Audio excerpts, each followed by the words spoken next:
हमारा लेसन है universal franchise and Indians electoral system. Okay, अब आपको पता है डेमोक्रेसी।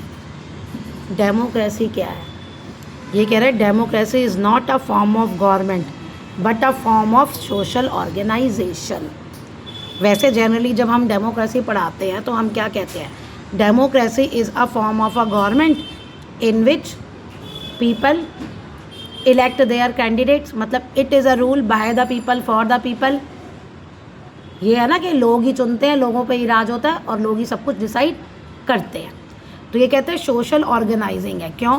क्योंकि बेसिकली किसने पार्टिसिपेट करना है इसमें? कंट्रीज़ के लोगों ने। ओके, सिविलियंस कहते हैं। तो वो it means a way of life which, कहता है ये वो तरीका है ज़िंदगी का जो जाना जाता है जिसमें आपको लिबर्टी, आज़ादी होती है, इक्वालिटी, सब बराबर है, कोई गरीब नहीं, कोई अमीर नहीं, कोई ठीक है, कोई धर्म के बेसिस पे नहीं, और fraternity as the principle of political life. इसका मतलब ब्रदरहुड टाइप, मतलब आप फ्रेंड्स हो। ठीक है, फ्रेटर्निटी का मतलब। अब इसमें देखो एक आया आपका, आपने पढ़ा फ्रेंचाइज। फ्रेंचाइज का क्या मतलब है? A right granted by the constitution, यानी ये अधिकार है जो हमें किसने दिया है? कॉन्स्टिट्यूशन ने या गवर्नमेंट ने। ओके, और इसका एक दूसरी भी टर्म इसमें यूज़ करते हैं, सफरेज। ये सब वोटिंग का है। एक्चुअली है क्या ये कि कोई भी, इंडिया का क्या रूल है, कोई भी पर्सन चाहे वो मेल है चाहे फीमेल है और उसकी एज 18 ईयर्स या 18 ईयर्स से ज़्यादा है तो वो वोट दे सकता है, उसे वोट देने का अधिकार है। This is universal adult franchise in India. मेरे ख्याल से सभी कंट्रीज़ का शायद यही है। अब ये देखो, at the time of independence India choose a bold and historic path. आज़ादी थी, आज़ादी से पहले तो हमारी डेमोक्रेटिक गवर्नमेंट नहीं थी। ब्रिटिशर्स की जो गवर्नमेंट थी वही इंडिया पे रूल करती थी। The makers of constitution decided universal adult franchise. तो हमारे जो मेकर्स जिन्होंने कॉन्स्टिट्यूशन बनाया था उन्होंने क्या डिसाइड किया कि हम जो इंडियन डेमोक्रेसी की नींव है वो किस पे रखी जाएगी? यूनिवर्सल एडल्ट फ्रेंचाइज, यानी वोटिंग का अधिकार सबको होगा। लेकिन जिसको समझो, और समझ तब होती है, एडल्ट पर्सन तब होता है जब वो 18 ईयर्स का हो जाता है, तो उसके बेसिस पे सबको। दिस मीन्स दैट, अब ये देखो ये मीनिंग आएगा, ये आपका है। This means that every adult citizen has the right to vote, उसको वोट देने का अधिकार है। And each vote has equal value, और हर एक वोट की बराबर वैल्यू है।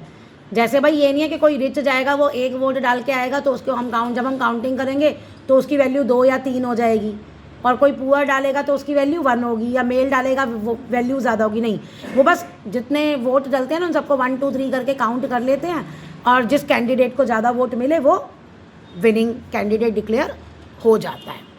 No citizen can be denied this right on the basis of caste, religion, gender, language, education, income, social background। को क्या धर्म है, क्या भाषा बोलता है, कितना पढ़ा लिखा है, क्या कमाता है, ठीक है, कहाँ रहता है, सोशल बैकग्राउंड क्या है, इसके बेसिस पे हम उन्हें डिनाइड मतलब होता है मना नहीं कर सकते लोगों को वोट देने से।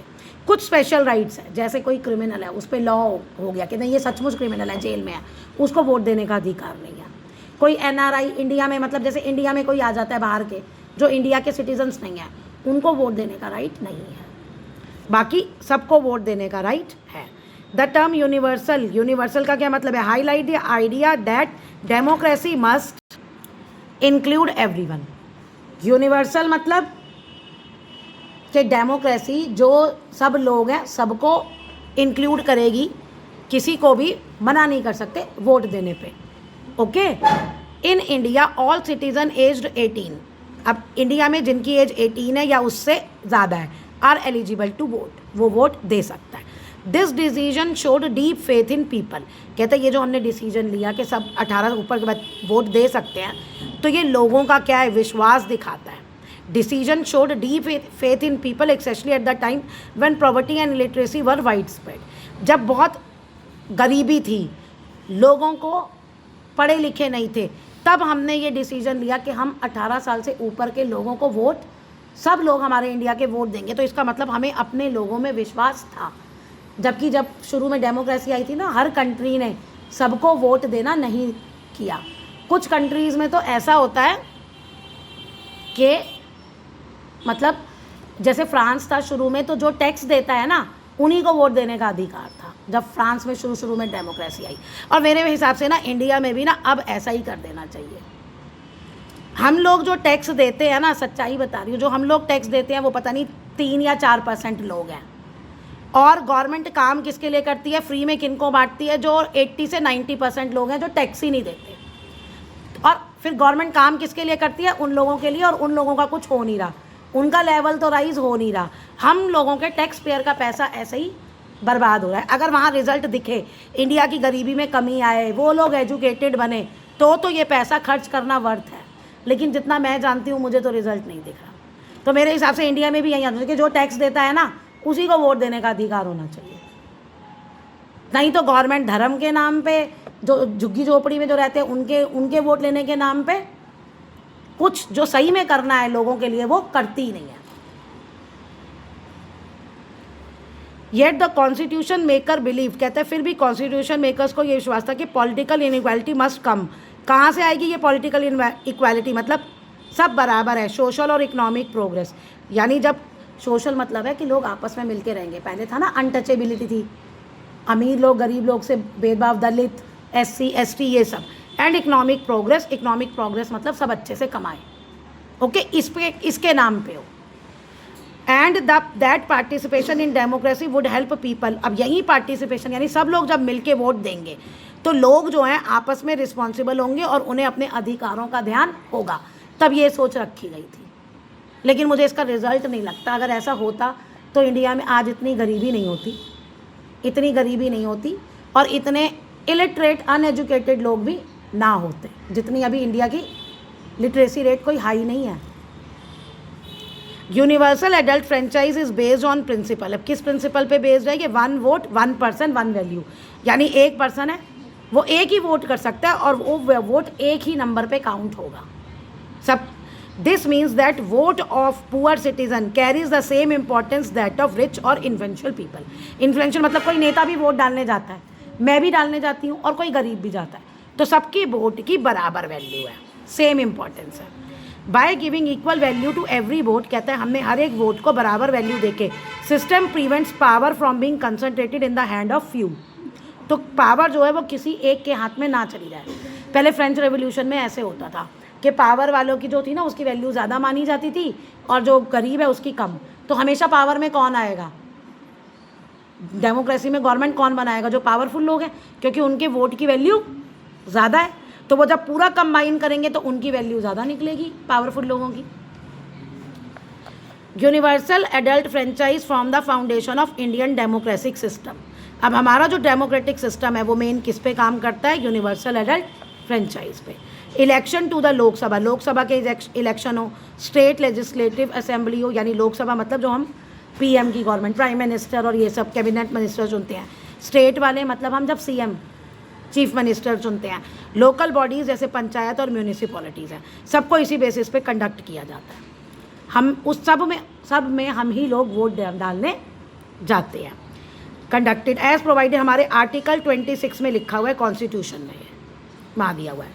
N important feature of voting is that it is personal, no one is allowed to vote on another person behalf. मतलब अगर मेरा वोट है तो मैं ही वोट देने जाऊँगी, मेरी जगह पे कोई और वोट देने नहीं जा सकता।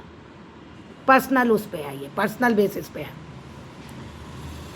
टू एक्सरसाइज दिस राइट, अब कहते हैं इस राइट को मुझे कैसे इस्तेमाल करना है। Citizen must to be register as a voter in the constituency. Constituency क्या होता है, कॉन्स्टिट्यूएंसी होता है जब इलेक्शन होते हैं ना, जैसे मान लो दिल्ली के इलेक्शन है तो दिल्ली को अलग अलग पार्ट्स में डिवाइड कर दिया जाता है, जिसे हम सीट्स कहते हैं। अब राज्यसभा मतलब ये स्टेट का नहीं, अब हम सेंटर के लिए तो दिल्ली कितने पार्ट्स में डिवाइड हो जाती है, 7 पार्ट्स में। एरियाज कितने पार्ट्स में डिवाइड हो जाता है, 7 पार्ट्स में। तो हम यहाँ कहते हैं, हम अपनी लेमैन लैंग्वेज में बोलते हैं कि दिल्ली की 7 सीट है। इसका मतलब दिल्ली जो है वो 7 कॉन्स्टिट्यूएंसीज़ में डिवाइडेड है और वहाँ से हर एक पार्टी अपना एक कैंडिडेट खड़ा करती है और जब हम वोटिंग करने जाते हैं तो उसी कैंडिडेट, उन जो कैंडिडेट होते हैं उनमें से ही हम उनको चुनते हैं। हमें जो भी, जिसको भी फेवर करते हैं हम उसके फेवर में वोट अपना डाल देते हैं। करनी है, देखिए ये रहा constituency. An area whose voters elect a representative to a legislative body. Legislative body मतलब वो सेंट्रल गवर्नमेंट भी हो सकती है, स्टेट गवर्नमेंट भी हो सकती है, लोकल गवर्नमेंट भी हो सकती है। तो वो एरिया होता है जहाँ से वोटर्स इलेक्ट करते हैं। लेकिन एग्जैक्ट है कि पूरा जो कंट्री है या जो स्टेट है जिसका भी इलेक्शन लेना है वो अलग अलग एरियाज़ में डिवाइड हो जाती है जहाँ से वोटर्स इलेक्ट करते हैं। तो वही एरिया कहलाता है आपका constituency. While voting is a fundamental right. Voting हमारा फंडामेंटल राइट है, मतलब कोई भी हमें मना नहीं कर सकता कि तुम वोट देने मत जाओ, कोई भी रोक नहीं सकता। The law may place restriction in rare cases, ये वही बात आ गई। फिर भी कहीं जगह रुकावट आ जाती है, जैसे person is convicted to serious offence, criminal है और उसके वो ऑफेंस क्लियर हो गए हैं, कोर्ट ने कह दिया कि ये गिल्टी है। These rules are meant to be protected the fairness and integrity of election. तो क्या कहता है, ये रूल्स इसलिए बनाए जाते हैं कि जो भी इलेक्शन हो रहा है वो अच्छे से हो, उसमें कोई धांधलेबाजी ना हो, वो जो भी बोले कहे हाँ ये जो भी हुआ है बहुत अच्छे तरीके से कंडक्ट हुआ है, इसमें कोई भी बेईमानी नहीं हुई, सही तरीके से। Voting is not just a right, कहता है वोटिंग सिर्फ एक अधिकार नहीं है, इट इज़ सिविक रिस्पॉन्सिबिलिटी। ये हमारी एक सिविक रिस्पॉन्सिबिलिटी है। देखो अगर हम अवेयर होंगे, गलतियाँ हमारी भी हैं, हम अगर अवेयर होंगे, हमें पता है कि ये वाली गवर्नमेंट हम चुनेंगे तो ये हमारे लिए काम करेगी, ये हम चुनेंगे ये हमारे लिए काम नहीं करेगी, तो जो आगे जो गवर्नमेंट है, जो गवर्नमेंट आई, उसे पता है कि लोग ऐसे हैं, अगर हम इनके लिए काम नहीं करेंगे तो ये अगले इलेक्शन में हमें नहीं चुनेंगे, हम पावर में नहीं आएंगे। जिस दिन जो प्रेजेंट गवर्नमेंट है उसके रिप्रेजेंटेटिव को ये समझ में आ जाएगा, उस दिन वो ढंग से काम करना शुरू कर देंगे। हाँ, अगर हम ऐसे वोट डालेंगे, अरे मैं भी हिंदू हूँ, ये हिंदू कैंडिडेट खड़ा हुआ है, अरे मैं पंजाबी बोलता हूँ, ये पंजाबी बोलने वाला खड़ा हुआ है, अरे मैं इसको वोट दे दूंगा, ये मेरा ये काम करा देगा, तो भाई तब कंट्री नहीं चल सकती। तो ये वही कह रहा है, आपकी सिविक रिस्पॉन्सिबिलिटी होनी चाहिए। शॉर्ट टर्म गोल्स मत देखो, लॉन्ग टर्म गोल्स देखो जब आप एक कैंडिडेट को चुनते हो, वोट डालने जाते हो तो। Through voting citizens choose representatives who speak on their behalf in the legislative and make law for the country. अब वोटिंग के थ्रू जो हम रिप्रेजेंटेटिव्स चुनते हैं, जो गवर्नमेंट बनाते हैं, वो लोकसभा, राज्यसभा या स्टेट असेंबलीज में जाके लॉ बनाते हैं, हमारे बिहाफ पे बोलते हैं, लॉ बनाते हैं। अब देखो ये हम कैसे चुन सकते हैं, जब कोई इलेक्शन होते हैं तो हर एक कैंडिडेट कोई अकेला है या कोई पार्टी के साथ कंबाइन है, तो पार्टी एक अपना मैनिफेस्टो रिलीज़ करती है। अब देखो अभी इलेक्शन हो रहे हैं ना बिहार वगैरह में, मतलब अभी हुए हैं आसाम वगैरह में, अब पश्चिम बंगाल में है, तुम न्यूज़ देखना, या अभी प्रेजेंट की बात कर रही हूँ, तो हर एक पार्टी कहती है ना मैं पावर में आई तो मैं ये करूँगी, मैं पावर में आई तो ये करूँगी।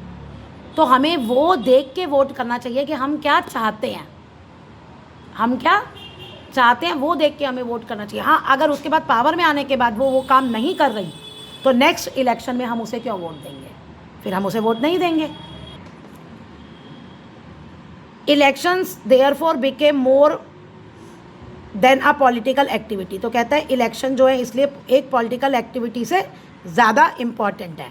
दे turn into celebration of democracy where the people actively shape the future of the nation.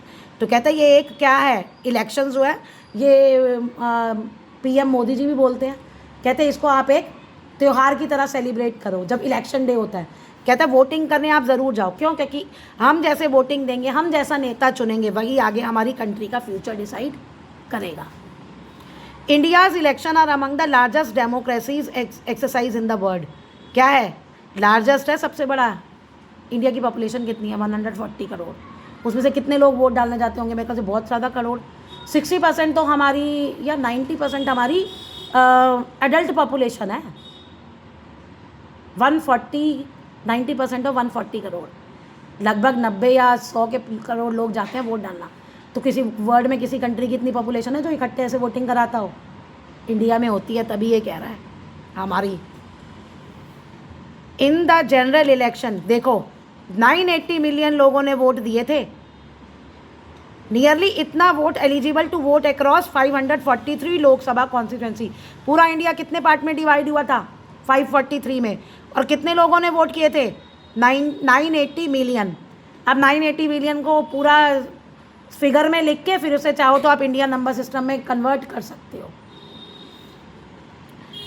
Managing such vast, इतना बड़ा प्रोसेस को मैनेज करना, इसके लिए एक वेल ऑर्गेनाइज और इम्पार्शियल, मतलब जो किसी से भेदभाव ना करे, ऐसा सिस्टम चाहिए।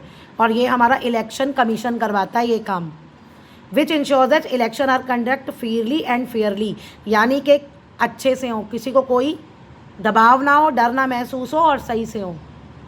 सब कोई जाए आराम से वोट दे के आए, और जिसको वो वोट देना चाहता है उसको देख रोक टोक ना हो वोटर को। Universal adult franchise has also expanded political participation at all levels. हर जगह लेवल क्या है? Expanded political participation at all level. क्या कहना चाह रहा है? इंडिया में 3.1 मिलियन इलेक्टिव रिप्रेजेंटेटिव्स हैं, इंक्लूडिंग 1.3 वुमेन, जिसमें से 1.3 वुमेन है वर्किंग इन इतना लोकल बॉडीज़। एक्चुअली ये कह रहे हैं पॉलिटिकल पार्टिसिपेशन कैसे है, इतने ज़्यादा नेता हम चुन रहे हैं, इतने ज़्यादा हमने नेता चुने हुए हैं। कहाँ से? ये पंचायत के भी हैं, ये म्यूनिसिपैलिटीज़ के भी हैं, ये म्यूनिसिपल कॉरपोरेशन के भी हैं, ये स्टेट गवर्नमेंट्स के भी हैं, और ये सेंट्रल गवर्नमेंट्स के भी हैं। जिन जिन तीनों लेवल पे हमने वोट देके जिनको चुना है वो ये हैं टोटल लोग। कितने ज़्यादा हैं देखो। और इनमें से 1.3 मिलियन तो वुमेन है, और ये 2,50,000 वुमेन जो है वो लोकल बॉडीज़ में है, यानी पंचायत, म्यूनिसिपल कॉरपोरेशन और कमेटीज़। क्यों? क्योंकि यहाँ पे ना वो कर दिया है रूल कि 30% जो है या 50% है, 30%। हाँ, तो यहाँ पे जो मैं आपको बता रही थी एक्चुअली 33% तो टोटल क्राइटेरिया है, लेकिन इंडिया की कुछ स्टेट्स ने 50% भी कर दिया है लेडीज़ के लिए ये रिजर्वेशन। तो तभी मेरे से 30 और 50 निकला था मुँह से। Before independence voting rights in India were extremely limited. पहले आज़ादी से पहले वोटिंग राइट लिमिटेड था, यानी जब हमारे पे ब्रिटिशर्स का रूल था 30% पॉपुलेशन को वोट देने का अधिकार था, और वुमेन्स को तो निकाल ही दिया था, वुमेन्स को वोट देने का अधिकार नहीं था। इंडिपेंडेंट इंडिया ने अलग पाथ चुना। Women were granted right to vote from the beginning. शुरू से ही औरतों को वोट देने का अधिकार था, much earlier than other countries, यानी अभी और दूसरी कंट्रीज़ में भी वो वुमेन को वोट देने का अधिकार नहीं था, लेकिन इंडिया में फीमेल्स को पहले ही मिल गया था। जैसे स्विट्ज़रलैंड ने कब वोटिंग राइट ग्रांट किया लेडीज़ को, वुमेन को? 1971 में। ये आपका MCQ का क्वेश्चन बन सकता है। तो इंडिया ने क्यों ऐसे किया? क्योंकि हम हर एक को कहते थे कि सब बराबर हैं और सब डेमोक्रेसी में हिस्सा लें, इंक्लूजन, सब हिस्सा लें, सब बराबर हैं। तो हम अमीर गरीब पे नहीं, हम जेंडर इक्वालिटी भी इंडिया में चाहते थे। यूनिवर्सल एडल्ट फ्रेंचाइज स्ट्रेंथन, मजबूत करता है डेमोक्रेसी को। कैसे? बाय प्रोवाइडिंग इक्वालिटी, इक्वालिटी, सब बराबर हैं, पार्टिसिपेशन, सब वोट दे आओ, रिप्रेजेंटेशन, तुम भी इलेक्शन लड़ सकते हो। मैं आज वोट देती हूँ, अगर मेरा मन है इलेक्शन लड़ने का तो मैं भी इलेक्शन लड़ सकती हूँ। बस मैं इलेक्शन कमीशन का जो क्राइटेरिया है ना कि मेरी इतनी एज होनी चाहिए, ये होना चाहिए, मैं वो सेटिस्फाई करती हूँ, तो मुझे इलेक्शन लड़ने से भी कोई नहीं रोक सकता, मैं वो भी कर सकती हूँ। एंड अकाउंटेबिलिटी मतलब होता है आंसरेबल। अगर मैं कुछ गवर्नमेंट कोई काम कर रही है, मैं उससे पूछूँ कि भाई आपने ऐसा क्यों किया, तो गवर्नमेंट की रिस्पॉन्सिबिलिटी है मुझे जवाब देने के लिए। By giving citizen a vote choice, अब ये सिटीजन को एक चॉइस दे दी। It ensure that democracy belongs to people. तो इससे क्या पता चलता है? ये इंश्योर करता है, मतलब पक्का करता है कि डेमोक्रेसी जो है वो लोगों की है, नॉट जस्ट ए नेम, नाम में नहीं है, प्रैक्टिस में भी। डेमोक्रेसी लोगों की गवर्नमेंट है, लोगों के लिए काम करती है, लोगों के द्वारा ही चुनी जाती है, सिर्फ नाम में नहीं होना चाहिए, ये प्रैक्टिस में भी होना चाहिए।